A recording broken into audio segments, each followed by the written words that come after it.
Shalom, damai di hati. Bapak Ibu Saudara yang dikasihi dan diberkati oleh Tuhan kita Yesus Kristus. Jumpa lagi dengan saya Pendeta Feralina Lahiwu. Saya adalah pendeta jemaat di Gemim Getsemani Madidir, Kota Bitung. Saya senang sekali boleh menjumpai Bapak Ibu Saudara lewat media YouTube ini, di mana media ini dipakai untuk menjadi berkat bagi Bapak Ibu Saudara sekalian. Semoga Bapak Ibu Saudara dalam keadaan yang diberkati oleh Tuhan. Saudara-saudara yang diberkati Tuhan, saat ini saya akan men-share kebenaran firman Tuhan dalam kitab Yesaya pasal 52 ayat 13 sampai 53 ayat 12. Bapak Ibu Saudara yang memegang Alkitab, mari kita membaca bagian firman ini secara bersama-sama. Kita mulai. Diberikan judul atau perikop, hamba Tuhan yang menderita. Sesungguhnya hambaku akan berhasil, ia akan ditinggikan, disanjung dan dimuliakan. Seperti banyak orang akan tertegun melihat dia, begitu buruk rupanya, bukan seperti manusia lagi, dan tampaknya bukan seperti anak manusia lagi. Demikianlah ia akan membuat tercengang banyak bangsa. Raja-raja akan mengatupkan mulutnya melihat dia, sebab apa yang tidak diceritakan kepada mereka akan mereka lihat, dan apa yang tidak mereka dengar akan mereka pahami. Siapakah yang percaya kepada berita yang kami dengar, dan kepada siapakah tangan kekuasaan Tuhan dinyatakan? Sebagai taruk ia tumbuh di hadapan Tuhan, dan sebagai tunas dari tanah kering.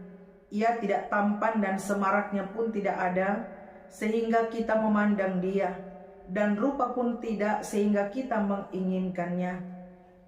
Ia dihina dan dihindari orang, seorang yang penuh kesengsaraan dan yang biasa menderita kesakitan. Ia sangat dihina sehingga orang menutup mukanya terhadap dia, dan bagi kita pun dia tidak masuk hitungan. Tetapi sesungguhnya penyakit kitalah yang ditanggungnya, dan kesengsaraan kita yang dipikulnya.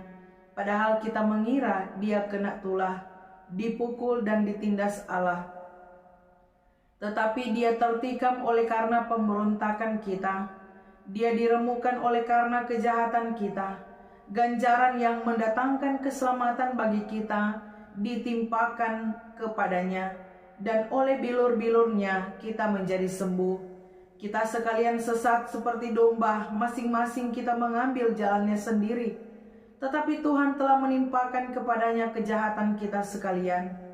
Dia dianiaya, tetapi dia membiarkan diri ditindas, dan tidak membuka mulutnya seperti anak domba yang dibawa ke pembantaian, seperti induk domba yang keluh di depan orang-orang yang menggunting bulunya. Ia tidak membuka mulutnya. Sesudah penahanan dan penghukuman ia terambil, dan tentang nasibnya siapakah yang memikirkannya? Sungguh ia terputus dari negeri orang-orang hidup, dan karena pemberontakan umatku ia kena tulah. Orang menempatkan kuburnya di antara orang-orang fasik, dan dalam matinya ia ada di antara penjahat-penjahat. Sekalipun ia tidak berbuat kekerasan dan tipu tidak ada dalam mulutnya, tetapi Tuhan berkehendak meremukkan dia dengan kesakitan.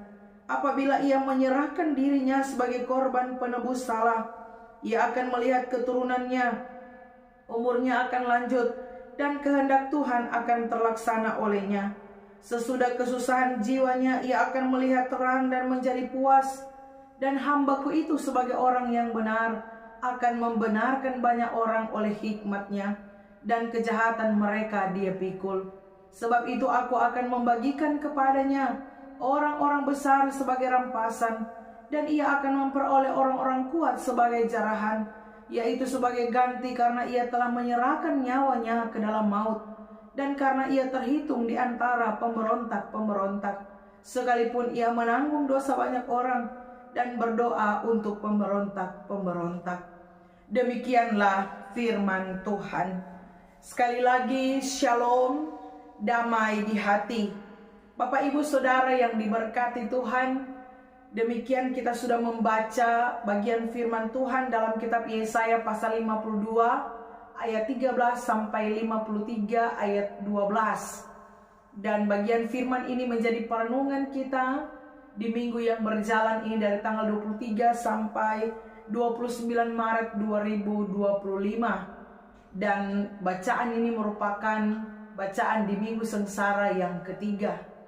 Bapak Ibu Saudara yang diberkati oleh Tuhan kita Yesus Kristus, Yesaya ini adalah seorang nabi yang sangat berani untuk menyatakan kehendak Tuhan bagi umat Israel, khususnya bagi umat Yehuda. Yesaya bekerja pada zaman pemerintahan 4 raja, yaitu Raja Uzia, Raja Yotam, Raja Ahaz, dan terakhir Raja Hizkia. Lamanya ia bekerja sekitar 60 tahun. Dan saudara-saudara, saat Yesaya tampil di kerajaan Yehuda, Israel Selatan, pada saat itu juga Israel Utara sedang menjelang keruntuhannya di bawah kekuasaan bangsa Asyur. Jadi Bapak Ibu Saudara yang diberkati Tuhan, baik Yehuda maupun Israel sama-sama akan dihukum oleh Tuhan, dan umat Yehuda akan dibuang ke Babel. Nah saudara, para ahli menyebutkan bahwa Yesaya ini terdiri dari pertama Proto Yesaya, kedua Deutro Yesaya, dan ketiga Trito Yesaya.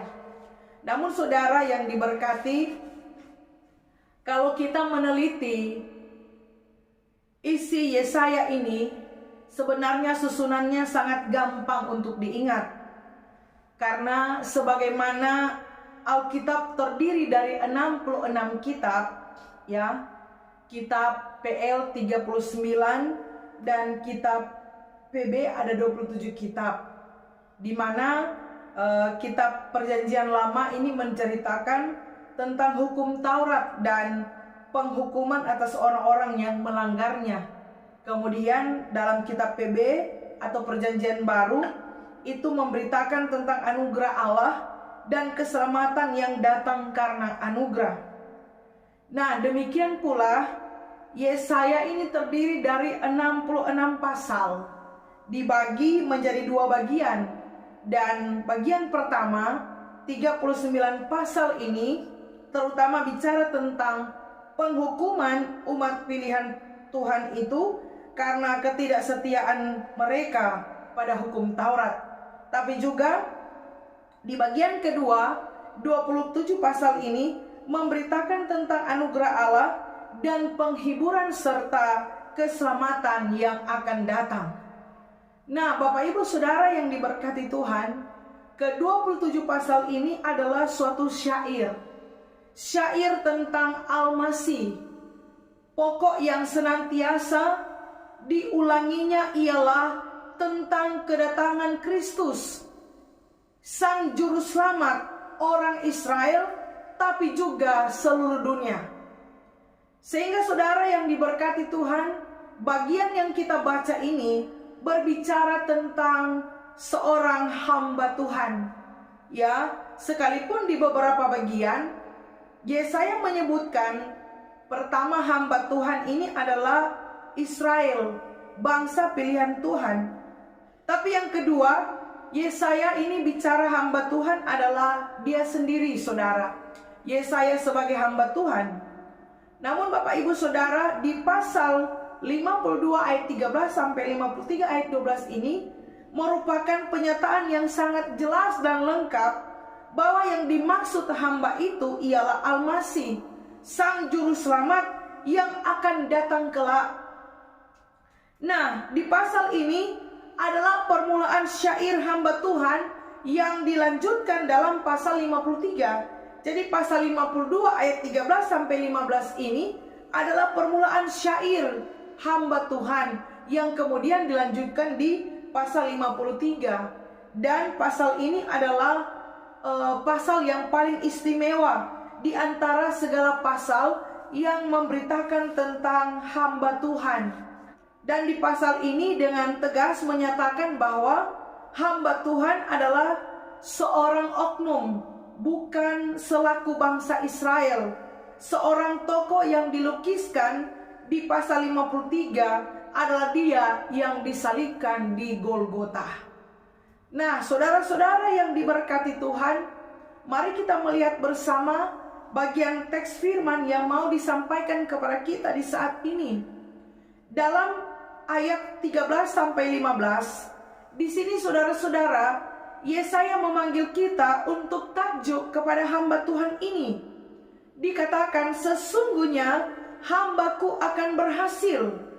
Ia akan ditinggikan, disanjung, dan dimuliakan. Banyak orang akan tertegun melihat Dia. Dia akan membuat tercengang banyak bangsa. Raja-raja akan mengatupkan mulutnya melihat Dia. Namun saudara, di sini pun kita melihat bahwa dikatakan hamba ini akan berhasil. Dia akan ditinggikan, Dia akan disanjung, Dia akan dimuliakan. Tapi saudara, di ayat 14 kita melihat bahwa banyak orang akan tertegun melihat Dia. Begitu buruk rupanya, bukan seperti manusia lagi, dan tampaknya bukan seperti anak manusia lagi. Bagian ini saudara berarti hamba ini akan menderita sebelum ia berhasil. Ya, hamba ini akan menderita sebelum ia ditinggikan, sebelum ia disanjung, dan sebelum ia dimuliakan. Jadi maksudnya bahwa menderita dulu baru ditinggikan, ya. Setelah menderita kemudian dimuliakan. Salib dulu baru ada mahkota. Tidak ada mahkota tanpa salib, saudara. Hidup ini diproses dulu baru berhasil. Karena tidak ada keberhasilan yang instan. Tidak ada keberhasilan tanpa ujian. Ketika kita melewati proses, ketika kita melewati ujian, baru kita akan menikmati keberhasilan. Jadi Bapak Ibu Saudara yang diberkati Tuhan, ini satu hal yang luar biasa yang mau mengajarkan kepada kita, bahwa di dalam penderitaan ada kemuliaan. Di dalam salib ada mahkota yang menanti kehidupan kita, saudara. Nah, Bapak Ibu Saudara yang diberkati Tuhan, ada banyak orang muak dengan penderitaan. Siapa suka menderita, saudara? Ya, tentu semua kalau mau bilang siapa suka menderita, ini mau, ya pasti paling tidak ada. Ya Bapak Ibu Saudara, adakah yang suka menderita? Paling tidak ada yang mau menderita, saudara. Namun Bapak Ibu Saudara yang diberkati oleh Tuhan kita Yesus Kristus, bagian firman ini mau mengajarkan kepada kita, ya, bahwa di dalam penderitaan ada mahkota kemuliaan yang disediakan bagi kita semua. Karena saudara, kalau alami penderitaan itu memang tidak gampang, ya. Ketika kita mengalami penderitaan dalam kehidupan ini, itu tidak gampang, saudara. Karena penderitaan itu tidak bisa diwakilkan, ya. Penderitaan itu dirasakan. Orang tidak akan pernah tahu rasanya kalau tidak pernah mengalami. Sehingga ketika hadapi penderitaan itu tidak gampang, saudara. Namun kabar baik hari ini mau mengatakan kepada kita, kalau kita sedang menderita, ada kemuliaan yang menanti, saudara. Kalau kita sedang sengsara, kita sedang susah, kita sedang dalam pergumulan berat, percayalah ada berkat yang Tuhan sediakan. Karena penderitaan itu selalu satu paket dengan berkat. Ya, salib itu satu paket dengan mahkota. Sehingga saudara yang diberkati Tuhan, kalau hari-hari ini kita dalam pergumulan, kalau hari-hari ini kita sedang bergumul dengan beban hidup yang berat, dengan persoalan hidup yang hebat, saudara, saya mau katakan bahwa bertahan. Ya, karena orang yang bertahan sampai pada kesudahannya akan beroleh selamat. Dalam derita, mari kita belajar untuk setia. Mungkin hari ini torang penderitaan, mengurus suami yang sedang sakit. Belajar setia, saudara. Karena di balik salib yang torang pikul, ada mahkota kemuliaan yang disediakan bagi kita. Bapak Ibu Saudara yang diberkati dan dikasihi oleh Tuhan kita Yesus Kristus, penderitaan yang bagaimana yang dihadapi hamba Tuhan ini? Di ayat selanjutnya dikatakan bahwa ia dihina, ia dihindari orang, penuh kesengsaraan, dia menderita kesakitan, dia dipukul, dia dianiaya, dia diremukkan, dia ditindas, dia ditikam, saudara. Luar biasa penderitaan yang dialami oleh hamba Tuhan ini.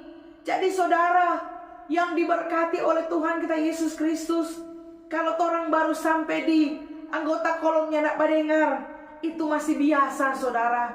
Ya, jangan sampai orang anggota kolomnya dengar kalau orang rasa sama yang dianiaya. Ya, Bapak Ibu Saudara yang diberkati oleh Tuhan kita Yesus Kristus, Paulus pernah mengatakan bahwa pencobaan-pencobaan yang kamu alami adalah pencobaan-pencobaan biasa yang tidak melebihi kekuatan manusia. Tapi apa yang dialami oleh hamba Tuhan ini luar biasa. Makanya Yesaya katakan, tampaknya bukan seperti manusia lagi, begitu buruk rupanya. Sonyak dapat lihat manusia, saudara. Ya, karena penderitaan kesengsaraan yang dia alami, dianiaya, dipukul, ditikam, saudara. Ya, tampaknya tidak seperti anak manusia lagi. Makanya Bapak Ibu Saudara yang diberkati oleh Tuhan kita Yesus Kristus, luar biasa kesengsaraan penderitaan yang dihadapi oleh hamba Tuhan ini. Mungkin jadi pertanyaan kepada kita, kenapa hamba ini menjadi seperti ini, saudara? Apakah karena ia bersalah? Apakah karena dia berdosa? Tidak, saudara. Ya, Alkitab mengatakan penyakit kita yang ditanggungnya, kesengsaraan kita yang dipikulnya. Ia tertikam oleh karena pemberontakan kita, dia diremukkan oleh karena kejahatan kita, ditimpakan kepadanya kejahatan kita, saudara-saudara. Ya, hamba Tuhan mengalami ini bukan karena dia bersalah, bukan karena dia berdosa. Bahkan di sini dikatakan, saudara, ya di ayat 9, orang menempatkan kuburnya di antara orang-orang fasik, dan dalam matinya ia ada di antara penjahat-penjahat, sekalipun ia tidak berbuat kekerasan dan tipu tidak ada dalam mulutnya. Memang dia tidak bersalah, saudara. Dia tidak melakukan kejahatan. Tapi apa yang dia kerjakan ini karena kita, karena pemberontakan kita, karena kejahatan kita, karena dosa kita ditimpakan kepadanya. Makanya saudara yang diberkati Tuhan, bagian ini, nubuatan Nabi ini, firman ini digenapi di dalam perjanjian baru, sehingga menjadi sangat jelas kepada kita bahwa hamba yang disebutkan di sini adalah Yesus Kristus. Karena Yesus pernah berkata dalam Matius 20 ayat 28 dikatakan, sama seperti anak manusia datang bukan untuk dilayani, melainkan untuk melayani dan untuk memberikan nyawanya menjadi tebusan bagi banyak orang. Saudara yang diberkati Tuhan, dia mengalami penderitaan ini karena kejahatan kita, karena pemberontakan kita, karena dosa kita. Seharusnya kita yang tanggung, tapi dia yang menggantikan kita. Dia pemain pengganti, saudara, ya. Kalau di film ada yang mesti lompat ke air, ya, ada DP pemeran pengganti, ya, yang DP pemeran so di air, so kurang mau syuting, mari yang lompat itu bukan dia, saudara. Ada pemeran pengganti. Jadi saudara, Yesus itu menanggung dosa kita, ya. Yesus menggantikan kita. Bapak Ibu Saudara, jadi pertanyaan bagi kita, adakah yang rela menanggung kesalahan orang lain? Ya, dia pesalah, mari kita yang dihukum. Pasti tidak mau, saudara. Sedangkan cuma mau bawa-bawa orang penama tong somara, apalagi mau tanggung tuh hukuman, mau tanggung itu kesalahan, mau tanggung itu dosa. Ya, pasti orang tidak mau, saudara, dihukum karena kesalahan orang lain. Ya, saudara yang diberkati Tuhan, tidak ada yang mau dan rela untuk menerima hukuman ketika orang lain yang atas perbuatan orang lain. Tidak ada yang mau, saudara. Bapak Ibu Saudara yang diberkati dan dikasihi oleh Tuhan kita Yesus Kristus, Tapi ada satu pribadi yang mau menanggung dosa kita, yang mau menanggung kejahatan kita, sekalipun dia tidak bersalah, tapi dia menanggung kesalahan kita, yaitu Yesus Kristus.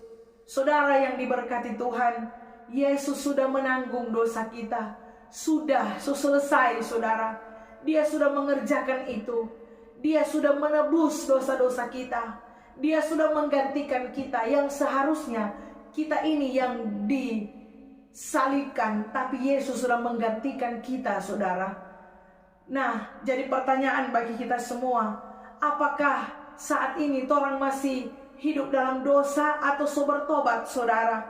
Ya, semoga dalam penghayatan Minggu Sengsara ini kita hidup dalam pertobatan. Ya, jangan hidup lagi di dalam dosa. Bertobat, saudara. Ingat bacaan kita di Minggu Sengsara yang pertama. Ya, saat Daud berdosa di hadapan Tuhan, Daud bilang begini, "Pak Tuhan, aku berdosa kepada Tuhan." Daud sadar, Daud menyesali perbuatannya. Dia mengaku salah di hadapan Tuhan, saudara.